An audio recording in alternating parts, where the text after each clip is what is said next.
بسم الله الرحمن الرحيم. السلام عليكم ورحمة الله وبركاته.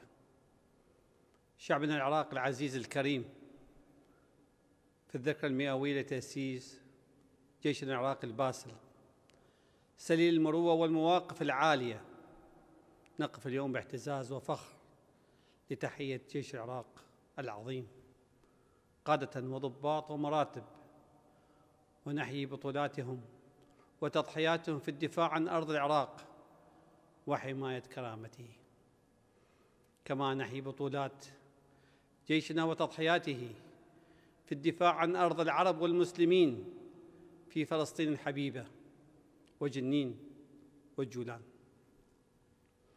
إن رحلة جيشنا الاستثنائية التي بدأت بفوج الإمام موسى الكاظم عليه السلام في 6 كانون الثاني من عام 1921 وضعت ملامح الدولة وخطت هويتها وصانت مبادئها وقيمها، ومهما أثرت الخيارات والصراعات السياسية والحروب العبثية على هذه الرحلة، لكن جيش العراق ظل وفياً للوطن وللدولة. توج جيش الوطن مسيرته إلى جانب قواتنا الأمنية بكل صنوفها في دحر تنظيم داعش الإرهابي وطرده من أرض العراق المقدسة. نعم، نهض جيشنا منتصراً من قبوة داعش، من جرح اسمه داعش. خرج جيشنا منتصراً على محاولات كسر هيبته ووجوده وطمس هويته الوطنية، وقد فعل ذلك مراراً عبر التاريخ الحديث. لا تنهض أمة بجيش مطعون أو جريح يتم التآمر عليه وزجه في الأخطاء السياسية كما حدث في عهد الدكتاتورية الصدامية. على عاتقنا اليوم واجب تاريخي مبارك بوضع جيشنا في الموقع الذي يستحقه، وإعادة الثقة لضباط الجيش ومراتبه بأنكم أيها الأبطال رمزنا وعنوان هيبتنا وسيادتنا. العراق بكم سينهض كدولة تمثل ضرورة للحضارة الإنسانية وضرورة للتوازنات الدولية، وأنكم رسالة الأمل والأمان لشعبنا في كل مساحات الوطن.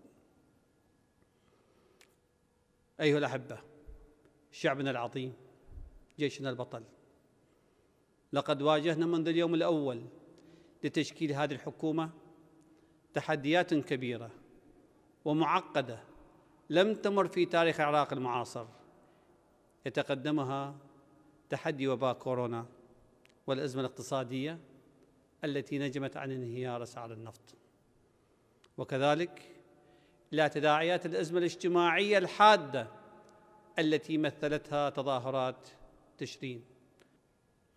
كان من المؤسف حقاً أن يتحول العراق وهو سليل الحضارة وبوابة التاريخ إلى ساحة لتصفية وتحديات حرب عالمية وإقليمية على أرضه، وكان علينا واجب حماية بلدنا من تداعيات هذا الصراع الخطير. ولذلك عملنا منذ اليوم الأول على مسارات واضحة في إعادة التوازن لملف علاقاتنا الخارجية وعلاقاتنا الدولية، وكذلك إطلاق الحوار الاستراتيجي مع الولايات المتحدة الأمريكية بهدف انسحاب قواتها، وهو الأمر الذي أعلنه الرئيس الأمريكي خلال زيارتنا الأخيرة إلى واشنطن.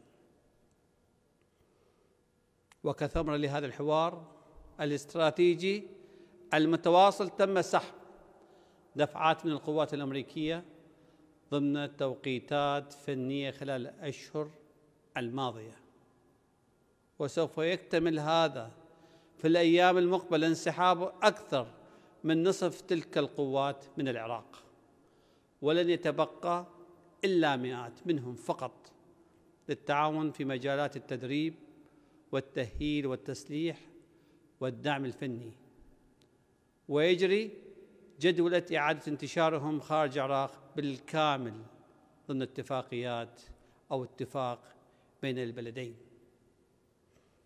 إنها تطور قد تأسس على ضوء جهوزية قواتنا المسلحة البطلة والقوى الأمنية بمختلف صنوفها لحماية أرض العراق وصون كرامة شعبه. نجدد اليوم عهدنا إلى الشعب العراقي بأننا لن نسمح باختطاف القرار الوطني العراقي من أي جهة كانت، ولن نخضع للمزايدات السياسية والانتخابية، وأن قرارنا أننا ننطلق من مسؤوليتنا الوطنية، وأن صون سيادة العراق وأمنه وسلامة دولته هو قرار عراقي بامتياز تفرضه ضرورات العراق ومصالحه أولاً وأخيراً. العراق لن يكون ملعباً للصراعات الإقليمية أو الدولية بعد اليوم. العراق حر ولن يسمح أن تستخدم أراضيه لتصفية حسابات بين الدول. نقول جيش العراق على أهبة الاستعداد للقيام بواجبه لوضع كل هذه الاستحقاقات حيز تطبيق. واجهنا حملات الطعن والتشكيك ومحاولات كسر إرادتنا باستعادة هيبة الدولة بصبر الشجعان لا ضوضاء المزايدين والانتهازيين. لن ننتبه إلى من يحاول إرهابنا بالصوت العالي. قرار العراق لن يكون بيد المغامرين. اكتفينا بتاريخ من المجانين الذين قادونا إلى الحروب العبثية والدم وكسر هيبة الدولة. نعم، علينا واجب إيصال العراق وشعب العراق إلى بر الأمان، وسوف نعمل مهما ظن الواهمون إن بإمكان الصراخ ترهيب من تجذر حب الوطن في قلوبهم. نقف في يوم جيشنا الباسل لنعلن أن عام 2021 سيكون عام الإنجاز العراقي على كل المستويات، وأن مرحلة استنزاف ثروات العراق وإمكانياته قد انتهت إلى غير رجعة بإرادة العراقيين وأبطال تشرين. سيادة العراق على كل شبر من أرضه لن تكون مجرد شعار للتداول السياسي، وإنما فعل ملموس. نقف اليوم في عيد جيشنا البطل وأمام شعبنا العظيم لنقول: تضحياتكم الكبيرة تؤسس لمستقبل يليق بالعراق والعراقيين، وأن صمودكم المذهل أمام المحن درس جديد يضاف إلى دروس التي رفدتم بها الإنسانية عبر التاريخ. في الآونة الأخيرة شهدنا تصريحات متشنجة من كل الأطراف أهيب بالجميع الالتزام بالمصلحة الوطنية واعتماد لغة الحوار وبث روح الأمل لدى شعبنا العراقي العظيم. العراقيون يستحقون التضحية والصبر والحكمة. عاش العراق جوهرة الأمم وميزان الحكمة وناصية المعاني الكبيرة، أرض الأنبياء والأئمة الأطهار والمرجعية الرشيدة والرموز الوطنية العالية والقامات الثقافية والعلمية الشاهقة. عاش العراق، نعم عاش العراق لكل العراقيين ملاذاً آمناً مزدهراً.